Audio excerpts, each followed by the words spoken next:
আসসালামু আলাইকুম, কেমন আছেন সবাই? আবার চলে আসলাম আপনাদের জন্য আলু মাখা নিয়ে। আলু মাখা সবাই কম বেশি খায়, তবে বেশিরভাগ আমরা যখন যাই, ঢাকা যাই, তখন খাই। প্রথমে নিয়ে নিলাম আলু সিদ্ধ, ছোট ছিল দুইটা। তার সাথে পেঁয়াজ, কাঁচামরিচ দিয়ে দিছি, শসা, টমেটো, ধনিয়া পাতা থাকলে আপনারা অবশ্যই দিবেন। আমার কাছে ধনিয়া পাতা ছিল না, তাই দিতে পারিনি, স্কিপ করলাম।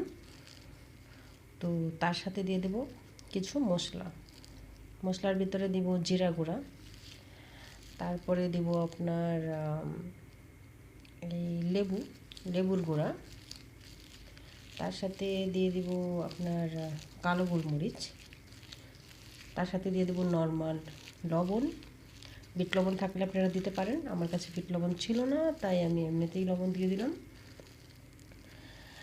আর দিয়ে দিব গুঁড়া মরিচ। আপনারা চাইলে শুকনো মরিচ তেলেও দিয়ে দিতে পারেন, আমার কাছে শুকনো মরিচ ছিল না, তাই আমি এভাবেই গুঁড়ো মরিচ দিয়ে দিছি 1 চা চামচ। তারপরে ভালো করে আলতো হাতে মিক্স করে, কি বলবো আপনাকে, মাখাচ্ছি, আমার মনে হচ্ছে যে এখনই খেয়ে নিই।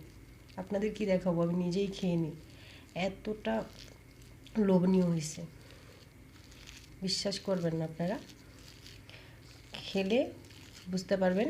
তো অবশ্যই আপনারা বানিয়ে খাবেন আর আমাকে কমেন্ট বক্সে বলে যাবেন কেমন হয়েছে। আমার তো দেখে জিভে জল চলে আসে ভাই।